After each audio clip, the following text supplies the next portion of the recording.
El conflicto de los siglos. Ese mismo Jesús que habéis visto ir al cielo, así vendrá como le habéis visto ir al cielo. Así como Jesús lo prometió, el Espíritu Santo descendió a los discípulos y comenzaron a predicar valientemente en Jerusalén. Más de 3,000 personas se bautizaron en un día y se convirtieron en seguidores de Jesús. Estos nuevos creyentes eran odiados y a medida que más personas eran bautizadas, muchas de ellas sufrieron persecución. En el camino a Damasco para encarcelar a más cristianos, Jesús se le apareció a Saulo. En ese instante refulgente, Saulo se convirtió. Su nombre fue cambiado a Pablo y llegó a ser un gran misionero. El emperador, Marco Aurelio, se gozaba en amarrar a los cristianos a las patas de los caballos salvajes y observar cómo eran despedazados en esta forma. Muchos miles de personas fueron echados a los leones en el Coliseo de Roma. Después sus cuerpos eran recogidos y enterrados en las catacumbas. Aquí, por cientos de millas a lo largo de la ciudad, se encuentran largos túneles y habitaciones. Los cristianos se escondían en estos lugares para escapar de la persecución y allí daban sepultura a sus seres queridos. En muchos países había misioneros cristianos. En Inglaterra, un hombre llamado Albán fue convertido por medio de un misionero. Más tarde fue encarcelado y ejecutado en estas colinas a causa de su fe en Jesús. La luz del Evangelio comenzó a brillar en Irlanda por medio de un joven de 16 años llamado Patrick. Más tarde, en su vida hizo una gran obra para Dios, predicando acerca de Jesús y edificando escuelas de entrenamiento para otros misioneros. En la pequeña y solitaria isla de Iona, en Escocia, un hombre llamado Columba estableció un centro misionero. Aquí se observaba el sábado, y muchos misioneros fueron enviados por toda Europa. En otra isla, cerca de la costa de Inglaterra, llamada Lindisfarne, un centro de avance misionero se convirtió en un centro para la traducción de porciones de la Biblia a la lengua anglosajona. De vuelta en Roma, muchos cambios estaban ocurriendo. La vieja religión pagana se encontraba en decadencia y el cristianismo crecía rápidamente. Se animaba a los paganos a traer sus creencias a la iglesia. Templos paganos del sol, como este en Roma, eran salpicados con agua bendita y declarados iglesias cristianas.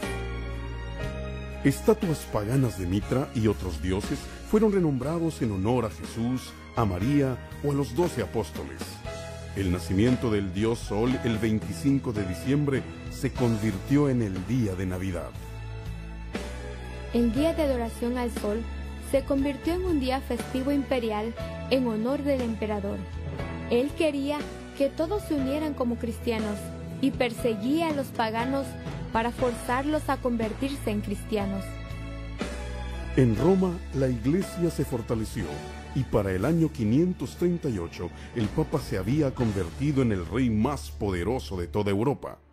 Como él era rey, comandaba ejércitos con los cuales podía cumplir por la fuerza los decretos religiosos. Esta combinación de la iglesia con el gobierno se convirtió en una institución conocida como el papado. En Siria vivían cristianos que tenían las mismas creencias que enseñaban los apóstoles. Estas ciudades de Siria son hoy el remanente silencioso de aquellos creyentes. Otro grupo de personas que continuaron guardando la fe de Jesús fueron los valdenses. Durante los siguientes siglos, a los cuales llamamos la Edad Oscura, los valdenses mantuvieron encendida la llama de la verdad bíblica.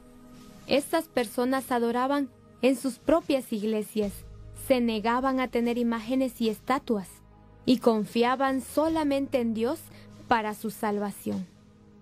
Al negarse a obedecer a la Iglesia de Roma, este pueblo sufrió una intensa persecución. Fueron forzados a abandonar sus hogares y a escapar a las montañas del norte de Italia para evitar así la muerte. Tenían que refugiarse en cuevas o valles escondidos. Su único crimen consistía en su decisión de obedecer a Dios y su negativa de obedecer a los hombres.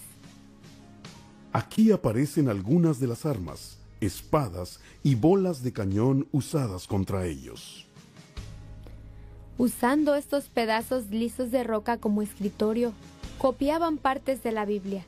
Después salían como misioneros a compartir con otros las buenas nuevas acerca de Jesús. Monumento erigido para recordar a estos fieles valdenses. Presenta la Biblia abierta, un símbolo muy apropiado de los valdenses y su fe implícita solamente en la palabra de Dios. La Biblia predijo un periodo de 1260 días, siendo que en la profecía un día simboliza un año, este periodo representa en la realidad 1260 años. Durante este periodo de tiempo, el papado en Roma tuvo un gran poder. Comenzó en el año 530 a.C. y finalizó en el 1798 después de Cristo. A pesar de la penumbra, había hombres que eran grandes predicadores y reformadores. Henry de Lausanne, en Suiza, fue arrestado por predicar en contra de las falsas doctrinas. En Brescia, Italia, un reformador llamado Arnoldo fue capturado, quemado en una estaca y sus cenizas arrojadas al río Tíbet. Durante algún tiempo, Francia controló el papado, y los papas tenían que vivir en un lugar llamado Aviñón, en el sur del país. En un intento para detener a las luchas entre los papas, el emperador Segismundo citó un concilio de la Iglesia en Constanza. Allí fueron depuestos 3 papas y escogido un 4º papa. Fue antes de este concilio que Juan Hus fue llamado a comparecer en el tribunal. Hus era un poderoso predicador y reformador de Bohemia, país que actualmente se le conoce con el nombre de los países de República Checa y Eslovaquia. Como consecuencia de su predicación, Hus fue llamado a Constanza, donde se alojó en esta casa. El emperador por fin hizo que lo trajeran delante del concilio que se reunía en esta gran sala. Le acusaron de enseñar herejías y fue condenado a muerte. Primeramente fue torturado en forma cruel y luego fue atado en una estaca donde la madera fue apilada en su alrededor y finalmente se le prendió fuego. Mientras que las llamas iban cubriendo su pecho y su rostro, él repetía una y otra vez la oración: Jesús, Hijo de David, ten misericordia de mí. Esta es la piedra que se erigió en su memoria en el lugar de su ejecución. En el siglo XV, el sábado se observaba en las aldeas alrededor del pueblo pesquero de Bergen, Noruega. Por esa razón, el concilio de la Iglesia, reunido en Bergen en 1435, condenó a los observadores del sábado y demandó que de ahora en adelante el domingo fuese observado en lugar del sábado. Mientras tanto, en España, los guardadores del sábado vivían en el pequeño pueblo de Sabadell, una fortaleza para las verdades bíblicas. Al negarse a abandonar sus creencias, miles de personas fueron encarceladas y juzgadas ante la infame Inquisición y finalmente fueron quemadas vivas en esta plaza de Madrid. En Rusia, los monjes del monasterio de Novgorod observaban el sábado hasta que sus líderes fueron llevados a Moscú. Allí fueron juzgados y condenados a morir quemados en jaulas colocadas en la plaza principal de la ciudad. Uno de los pioneros de la Reforma fue Savonarola. Disgustado por la riqueza e inmoralidad del mundo, se convirtió en un monje. Fue enviado a Florencia y se convirtió en un gran predicador en esta iglesia, la de San Marcos, y la ciudad entera se reformó. En Inglaterra, John Wycliffe organizó grupos de predicadores que enseñaran al común del pueblo las doctrinas de Jesús. Su obra más grande fue la traducción del Nuevo Testamento al inglés por primera vez. Por esta razón, John Wycliffe ha sido llamado la estrella matutina de la Reforma. La Reforma realmente comenzó con Martín Lutero. En un intento de encontrar paz y salvación, Lutero se había convertido en un monje. Durante largos años él probó todos los medios de enseñanza de la Iglesia tratando de encontrar perdón. Se hizo maestro de la Universidad de Wittenberg y mientras preparaba sus charlas leyó las palabras de la Biblia: El justo vivirá por la fe. Poco después, un hombre llamado Tetzel se hallaba vendiendo perdón por los pecados, llamado indulgencia. Se garantizaba el perdón de los pecados siempre y cuando se pagara la cantidad de dinero correcta. Enojado, Lutero escribió 95 razones por las cuales las indulgencias eran un error. Estas 95 tesis, como fueron llamadas, fueron clavadas en la puerta de la iglesia de Wittenberg, que a su vez era el boletín de noticias de la universidad. Muy pronto la gente leyó estas tesis y estuvo de acuerdo con Lutero. En pocos meses habían sido traducidas y eran discutidas en toda Europa. La acción de Lutero encendió la chispa de un gran reavivamiento y reformas religiosas. Él continuó escribiendo y orando de acuerdo con la Biblia, y muchas personas se unieron a su movimiento. Finalmente, en 1521, Lutero fue llamado a comparecer ante el concilio llamado La Dieta, que se reunía en un lugar llamado Worms. En primer lugar, ¿son estos sus escritos? Sí, son míos. La segunda pregunta de su majestad. ¿Se retracta usted de lo que ha escrito y de los errores allí contenidos? A menos que sea convencido de que estoy equivocado, estoy firmemente atado a mis creencias, según las declaraciones de la Biblia. Mi conciencia ha sido cautivada por la palabra de Dios, e ir en contra de mi conciencia no es ni correcto ni seguro. Por lo tanto, no puedo y no me retracto. Aquí estoy. No puedo hacer otra cosa. Ayúdame, Dios mío. Amén.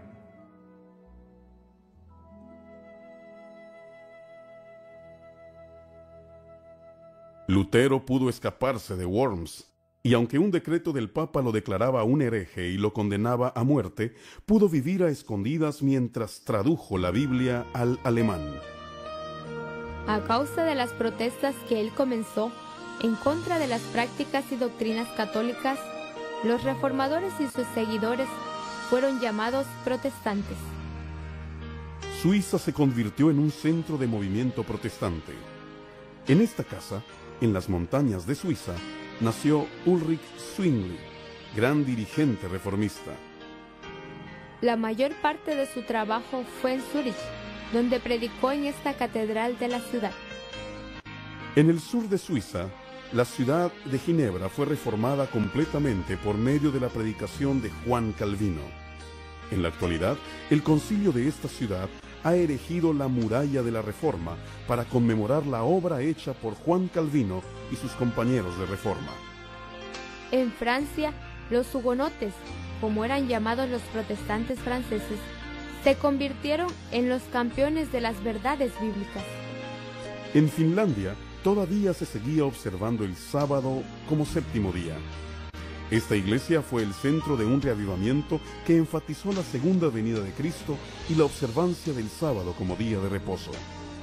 En el concilio de la Iglesia Católica celebrado en Trent, la tradición de la Iglesia fue sostenida como algo de igual valor a la Biblia, usando como evidencia el hecho de que la Iglesia había cambiado el día de reposo del sábado al domingo. En Inglaterra, dos reformadores, Latimer y Ridley, fueron atados a una estaca en el medio de la calle Broad, en la ciudad de Oxford. Mientras las llamas les quemaban, Latimer lloraba diciendo: «Sea valiente, señor Ridley. Hoy encenderemos una luz en Inglaterra que jamás se apagará». Sus palabras resultaron ciertas, ya que en unos pocos años fue dada una orden en Inglaterra de que una Biblia fuese colocada en cada iglesia del país. Al norte de Inglaterra, en Escocia, Juan Knox predicaba acerca de las profecías de Daniel y Apocalipsis. Esta es la catedral de Edimburgo, en la cual la reina, al escuchar las profecías por primera vez, se impresionó y asustó tanto que se cuenta que sus rodillas se golpeaban juntas al escuchar hablar a Knox. La persecución irrumpió contra los protestantes en Escocia. Muchos protestantes escoceses fueron quemados en estacas, algunos de ellos en este lugar, en el viejo mercado Grass de Edimburgo. Otros fueron lanzados en la prisión por firmar un acuerdo llamado el Pacto Nacional, mediante el cual ellos se comprometían a defender sus libertades y su religión.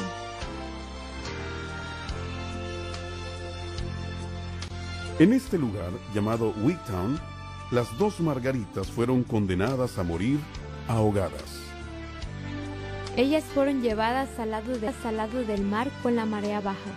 La mayor de las dos, una viuda de 60 años de edad, fue amarrada a una colocada en la arena un poco lejos de la orilla, mientras que la otra Margarita de solo 18 años de edad fue amarrada más cerca de la orilla. La marea subió y la mayor de las Margaritas se ahogó primero, mientras que los sacerdotes trataban de persuadir a la más joven a renunciar a sus creencias religiosas. Ella se negó, y a medida que las aguas subían sobre su cabeza, ella solo repetía el siguiente texto bíblico: Con Cristo estoy juntamente crucificado, y ya no vivo yo, mas vive Cristo en mí. Pero la reforma continuó propagándose y Holanda llegó a convertirse en un país protestante. El pueblo bohemio llamado Tabor se convirtió en un centro protestante en este país. En el siglo XVII hubo en toda Europa una gran reforma llamada el movimiento anabautista. Algunos de estos bautistas también guardaron el sábado del séptimo día y se les llamó bautistas del séptimo día. El doctor Pedro Chamberlain, que fue médico de la corte de 3 reyes de Inglaterra, también guardaba el sábado. En su tumba se lee la siguiente inscripción: Y de su religión él fue cristiano, guardaba los mandamientos de Dios y la fe de Jesús. Fue bautizado en 1648 y guardó el sábado del séptimo día por más de 32 años.